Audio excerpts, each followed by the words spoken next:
दोस्तों, जस्टिस स्वर्ण कांता शर्मा और कथित दिल्ली लीकर स्कैम के आरोपी अरविंद केजरीवाल के बीच बहुत ही दिलचस्प लड़ाई चल रही है, जिसमें केजरीवाल खुद अपना केस लड़ रहे हैं, मतलब अपने वकील खुद बने हुए हैं। यकीनन आज दिल्ली हाई कोर्ट से जो तस्वीरें आई है वो शायद आपने पहले कभी नहीं देखी होगी, क्योंकि दिल्ली के पूर्व मुख्यमंत्री और आम आदमी पार्टी के संयोजक अरविंद केजरीवाल खुद उस जज के सामने दलीलें दे रहे हैं और जज को यकीन दिलाने की कोशिश कर रहे हैं कि वो जज खुद अपना नाम इस केस से वापस ले ले।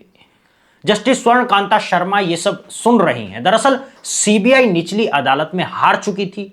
दिल्ली शराब नीति मामले में अरविंद केजरीवाल समेत सभी आरोपियों को निचली अदालत ने 2 महीने पहले बरी कर दिया था। इसी फैसले के खिलाफ सीबीआई हाई कोर्ट गई।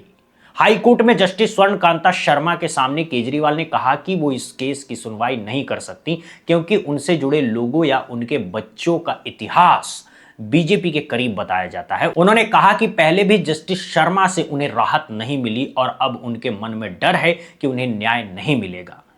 केजरीवाल ने सत्येंद्र जैन की जमानत का मामला भी उठाया। उन्होंने कहा कि सत्येंद्र जैन की जमानत थी, लेकिन जस्टिस शर्मा के सामने 18 घंटे सुनवाई के बाद भी उन्हें राहत नहीं मिली।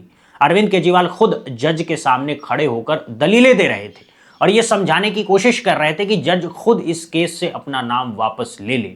ऐसा शायद हमने अपनी जिंदगी में कभी नहीं देखा। केजरीवाल ने जस्टिस शर्मा के सामने ही उन पर आरोप लगाया कि वो आरएसएस से जुड़े वकीलों के संगठन अधिवक्ता परिषद के कार्यक्रमों में 4 बार जा चुकी हैं। उन्होंने कहा कि वो खुद बीजेपी आरएसएस की विचारधारा के विरोधी हैं और यह शराब नीति का मामला एक राजनीतिक केस था। केजरीवाल ने कहा कि जज को इस मामले की सुनवाई से खुद को अलग कर लेना चाहिए, क्योंकि उन्हें निष्पक्ष और तटस्थ सुनवाई न होने का गंभीर डर है। उन्होंने कहा कि अधिवक्ता परिषद एक वैचारिक संगठन है जो बीजेपी और आरएसएस से जुड़ा है और जज का वहां जाना चिंता का विषय है।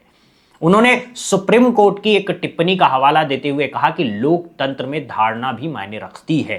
केजरीवाल ने कोर्ट में सीबीआई को पिंजरे का तोता कहा और सुप्रीम कोर्ट की पुरानी टिप्पणी भी याद दिलाई। उन्होंने कहा कि अगर मैं अलग विचारधारा से हूं तो क्या मुझे न्याय मिलेगा?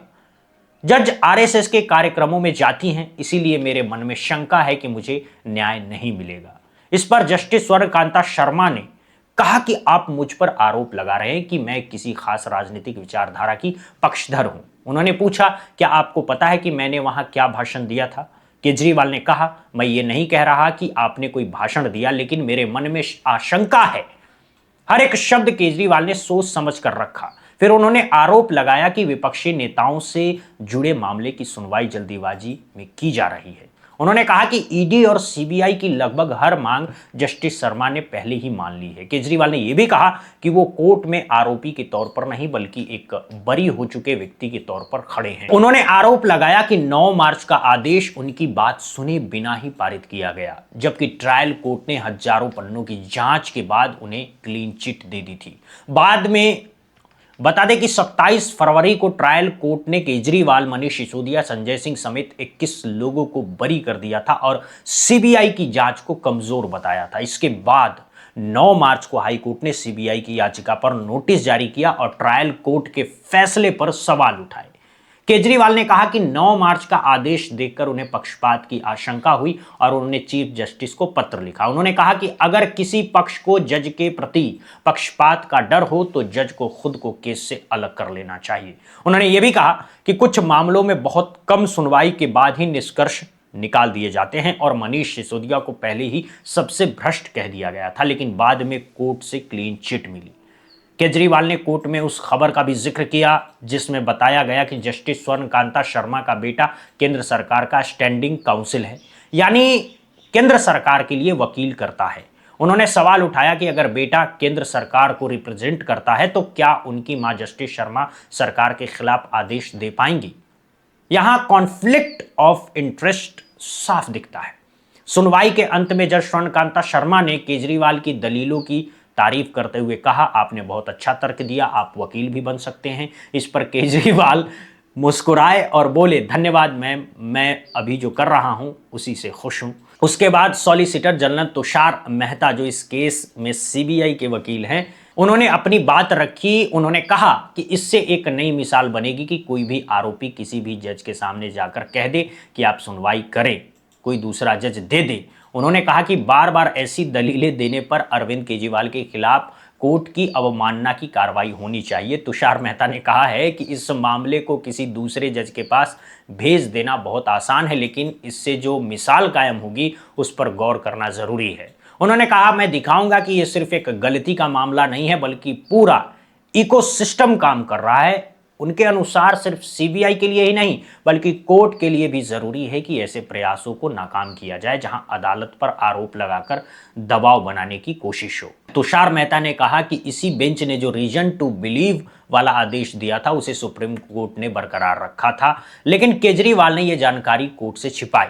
उन्होंने कहा कि केजरीवाल की सभी टिप्पणियां अस्थायी हैं और उन्हें खत्म कर देना चाहिए। उन्होंने केजरीवाल के तर्कों को कमजोर बताते हुए कहा कि जहां केजरीवाल कहते हैं कि उन्हें लगभग दोषी ठहरा दिया गया था, वहां कोर्ट के आदेश के मुताबिक जस्टिस शर्मा का विचार करना जरूरी था, अन्यथा वो आदेश कानून की दृष्टि से अलग होता। उन्होंने कहा, हम जीत सकते हैं या हार सकते हैं, लेकिन हमें अदालत के प्रति निष्पक्ष रहना होगा। एसजी ने कहा कि केजरीवाल का रिक्यूजल आवेदन वास्तविकता से परे है और इसमें तथ्य छुपाए गए हैं। उन्होंने स्पष्ट किया कि मनीष सिसोदिया को जमानत सुप्रीम कोर्ट ने लंबी हिरासत के आधार पर दी थी, न कि निचली अदालत के निष्कर्षों से असहमति के कारण। तुषार मेहता ने कहा कि इस रिक्यूजल आवेदन को सख्ती से खारिज किया जाना चाहिए, खासकर जब अन्य बेंच भी समान मुद्दों पर एक ही निष्कर्ष पर पहुंच चुकी है। अपनी बात रखने के बाद जस्टिस स्वर्णकांता शर्मा ने फैसला सुरक्षित कर लिया और टिप्पणी की, मैंने रिक्यूजल जूरिस्प्रूडेंस के बारे में बहुत कुछ सीखा। मेरी जिंदगी में पहली बार किसी ने मुझसे रिक्यूजल होने को कहा है। मुझे उम्मीद है कि मैं एक अच्छा फैसला लूंगी। पूरी सुनवाई बेहद दिलचस्प रही, जैसा शायद पहले कभी नहीं हुआ। जब केजरीवाल बोल रहे थे तो बीच में तुषार मेहता ने कुछ टिप्पणी कर दी, जिस पर जज ने उन्हें टोकते हुए कहा, आप चुप रहिए, अरविंद केजरीवाल को बोलने दीजिए। जज ने अरविंद केजरीवाल को पूरा समय दिया और वो खुद अपनी दलीलें रख रहे थे। अब देखना यह है कि जस्टिस स्वर्णकांता शर्मा क्या आदेश देती हैं, क्या वो खुद को इस केस से अलग कर लेती हैं या नहीं।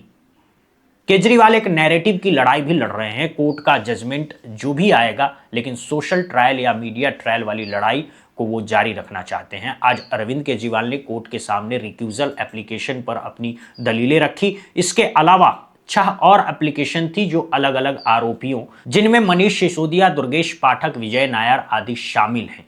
इन सबकी दलीलें सुनने के बाद राज्य यानी सीबीआई ने तुषार मेहता के जरिए अपना जवाब दिया।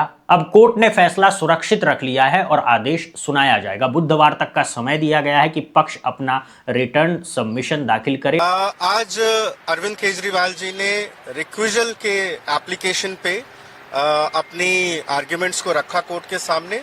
इसके अलावा 6 और भी जिन एप्लीकेशंस थे अलग अलग एक्यूज पर्सन के द्वारा फाइल किए हुए, एक उनमें से मनीष सिसोदिया जी, दुर्गेश पाठक जी, विजय नायर, इन सब का जो है आर्गुमेंट जो है उस सुनने के बाद और स्टेट ने जो है उसको रिस्पॉन्ड किया, यानी कि जो सीबीआई है तुषार मेहता के थ्रू उसको रिस्पॉन्ड किया है।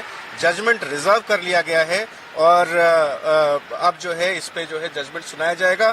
बुधवार तक जो है टाइम दिया गया है कि वो अपना रिटर्न सबमिशंस फाइल करें। अरविंद केजरीवाल एक अलग तरह की राजनीति करने के लिए जाने जाते हैं। आप उन्हें पसंद करें या ना करें, लेकिन नजरअंदाज तो बिल्कुल नहीं कर सकते। ये उसी का एक उदाहरण है। हमें देखने के लिए बहुत बहुत शुक्रिया, बहुत बहुत धन्यवाद दोस्तों।